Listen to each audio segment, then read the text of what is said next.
Norway struck oil, literally, which did something to the Norwegian economy. We got rich, but our identity is still rooted in a very rural and very, very, very poor culture. I want to create a cuisine that reflects how Norway used to be.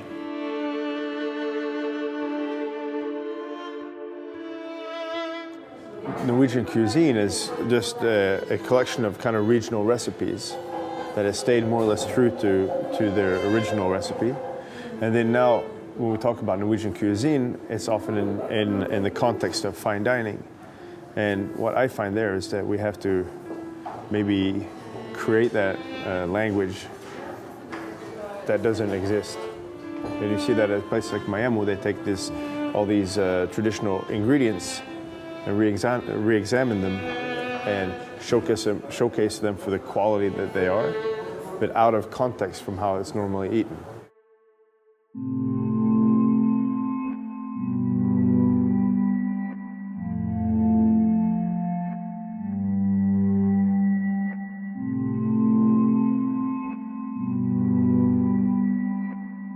My name is Espen Hobbelgang. I'm a chef owner of restaurant Maemmo in Oslo.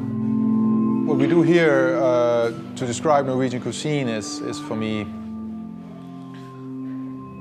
it's difficult because I feel like it's something that's not ready yet. I feel like Norwegian cuisine is something that has changed a lot and hasn't really found its kind of way yet.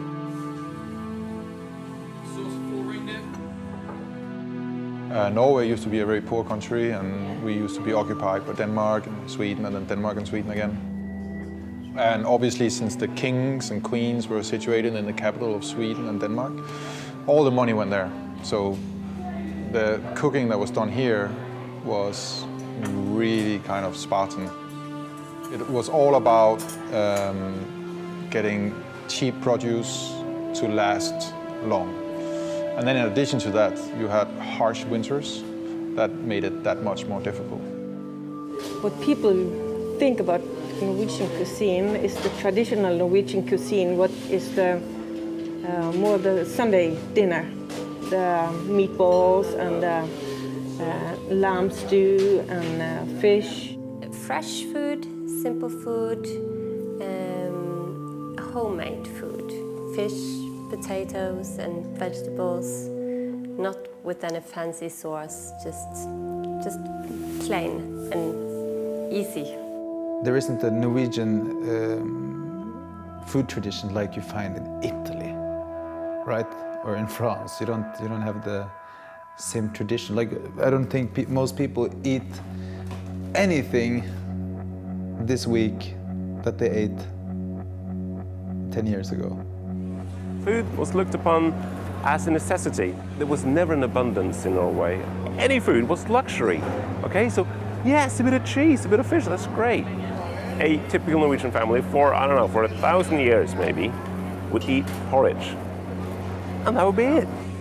The greatest culinary asset is I think it's the tradition for fermentation, the traditions for preserving, and then you can't, like the coastal line is key. The scallops, the langoustines, the cod, amazing. Anything that swims, crawls, or grows in the ocean, we'll eat.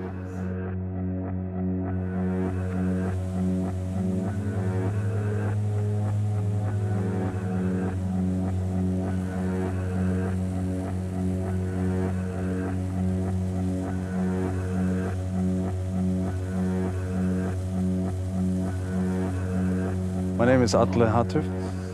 I live in Bergen, Norway, and I'm retired. And I'm a fisherman. Right now we're in Os.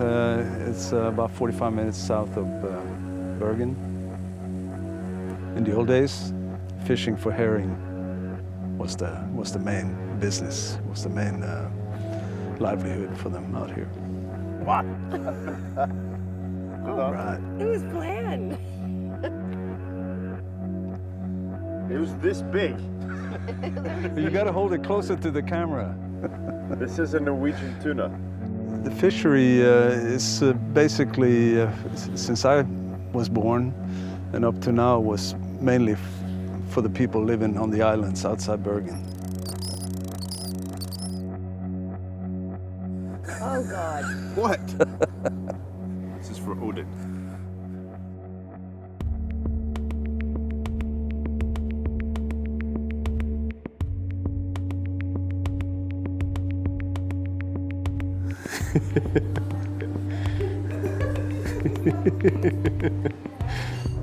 I need to be able to say Neo-Fjordic with a straight face. Our approach to the cuisine of Western Norway is to kind of put it into a Neo-Fjordic context, where we. Okay. My name is Christopher Hotuft. I am the chef at Lysverket.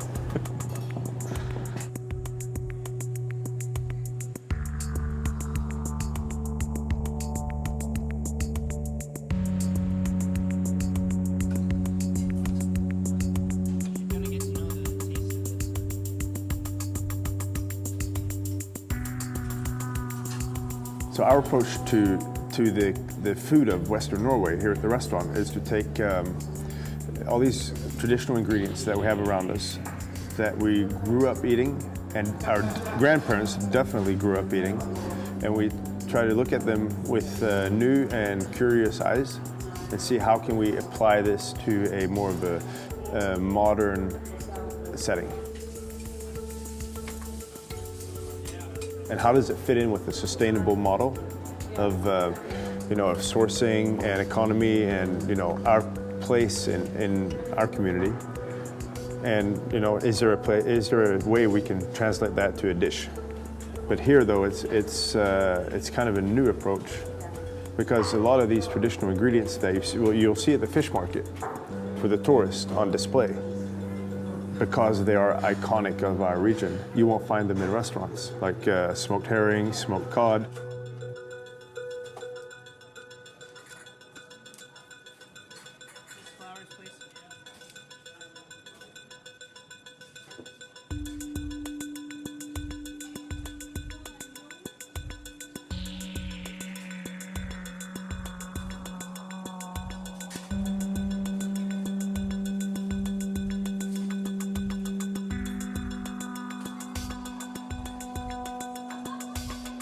So we take them, I don't want to say deconstruct them, but we pick them apart a bit. And then luckily I have 10 different nationalities here, so they've never seen it before. So when they pick it up, they either go, "Oh, that's disgusting, we can't use that," or they say, "Oh, this is really, really interesting," and they'll give me references that I've never thought about.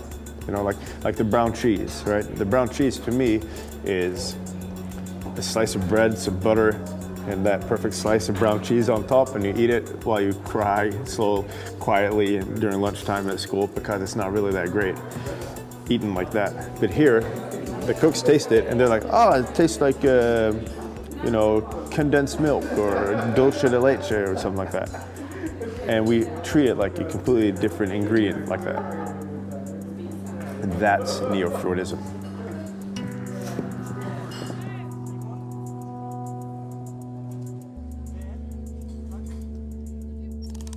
Brown cheese, have you tried that? Norwegian specialty. It's not just one cheese or one taste. It's got all kinds of different tastes. And it's oh man, I gotta know. If you want to have the real deal, you have to travel up in the mountains to get it directly from the producer. Og mannen han gikk seg I Vea skog, hei fara I Vea skog. Der satt ei kråke I lunden og gol, hei fara, faltur, iltur, altura. Og mannen han tenkte med sjølve seg, hei fara med sjølve seg. Skal tro om den kråka vil drepa meg, hei fara, faltur, iltur, altura.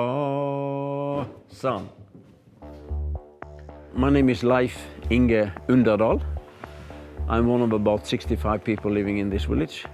We try to give people information about our local tradition of cheese, how it's possible to live out of the nature in this landscape, natural resources.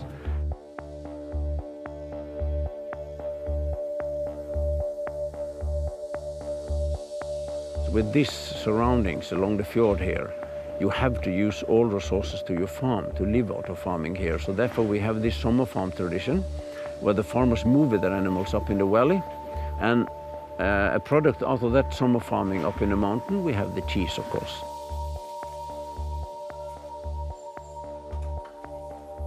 That's a product out of the whey, you know, that's leftover liquid from the white cheese production.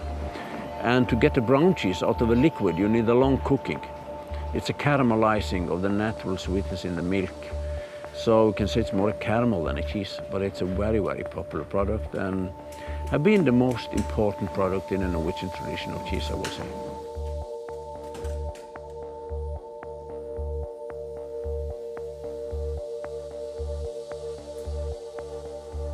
I think everybody has been eating brown cheese from they were small kids, and I don't think people think about it even. Everybody just have brown cheese. Everyone has it. I love brown cheese. We still eat it, even though we can afford just about anything. To my father, it's a necessity. He has to have it every day.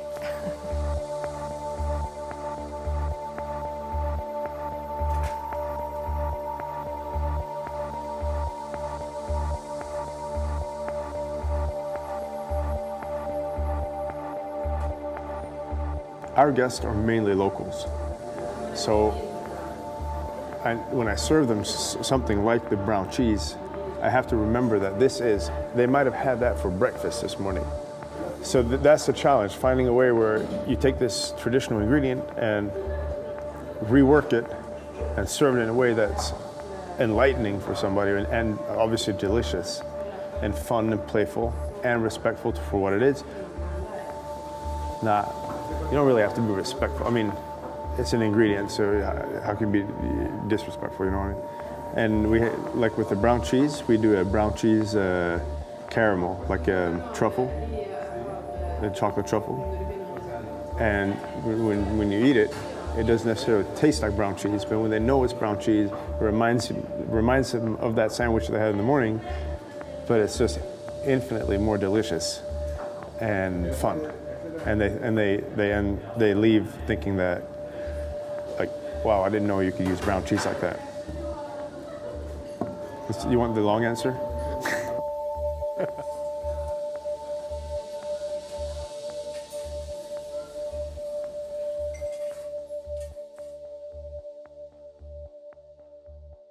My name's Johnny Dugstad. I was grown up in the time when the fast cooking thing came, and you got a lot of simple stuff in a pan and just add some meat and it's done. But I remember when you go to a grandmother's house, she was always cooking this meat for 3 hours, smoked meat, salty meat. That was really something. I don't think most people are preserving the same kind of way as they used to. It's a fast food idea that you get this hungry man kind of dinners now, and they want to make your dinner for you. So all you have to do is just heat it up. In the old days, your mother made everything from scratch, more or less, made the sauce. Or today you just buy the sauce, right? So it's this attitude that, we'll do it for you. You don't have to do anything yourself. So you lose a lot of that traditional cooking skills. From Norway being a wealthy country, we started to adapt cultures. Food cultures, but also for clothes and so on.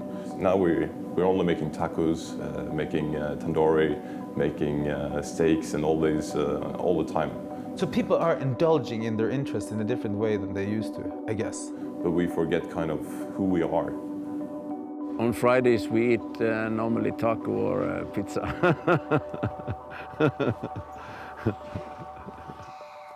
I love taco.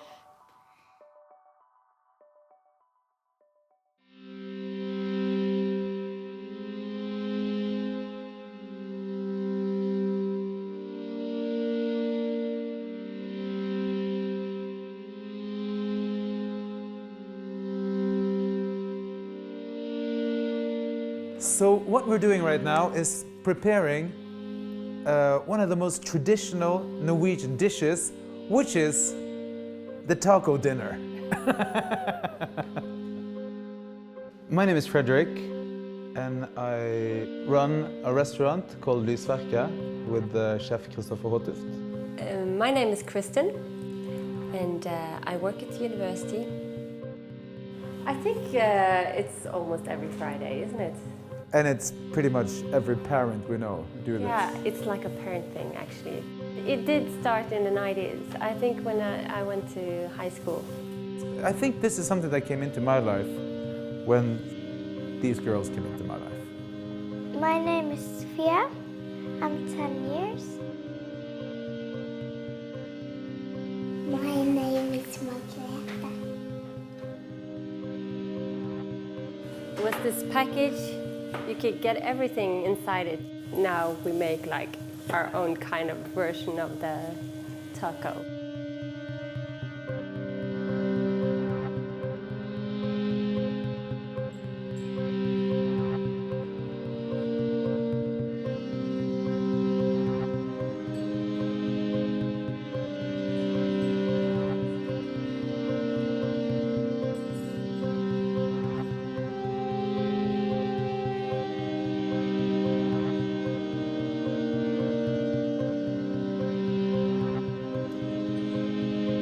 A lot of people say that taco is not okay, but it's okay because you can get the kids to eat a lot of vegetables, and you can have your fantastic beef from the Norwegian pure cow, and you can have lovely fish. So why not eat taco if you want? Yeah.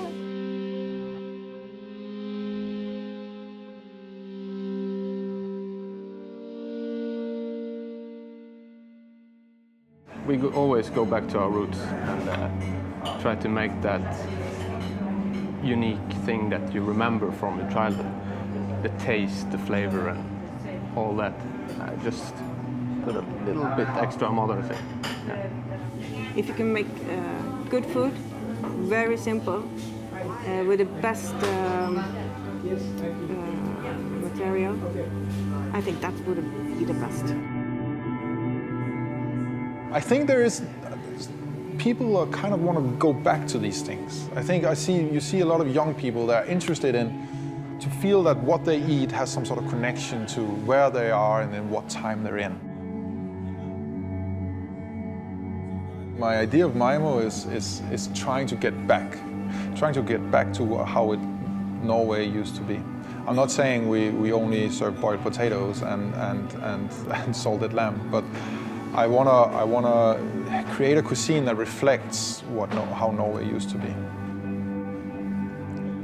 I think in order to move forward, I think you have to have some sort of connection to the past. And it sounds kind of cliche, but to be honest, like if we just focus on we're gonna create this hyper modern cuisine, then there has no soul, there's no substance. And I think to be a restaurant in the time we're in, you have to communicate something. You have to have a voice and you have to have substance. And I think in order to have that, you have to have that connection to the stories of the past.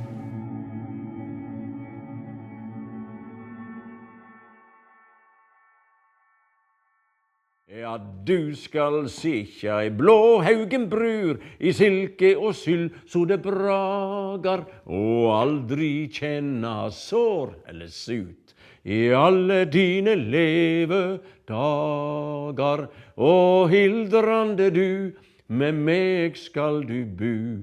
I blåhaugen skal du din syllrock snu.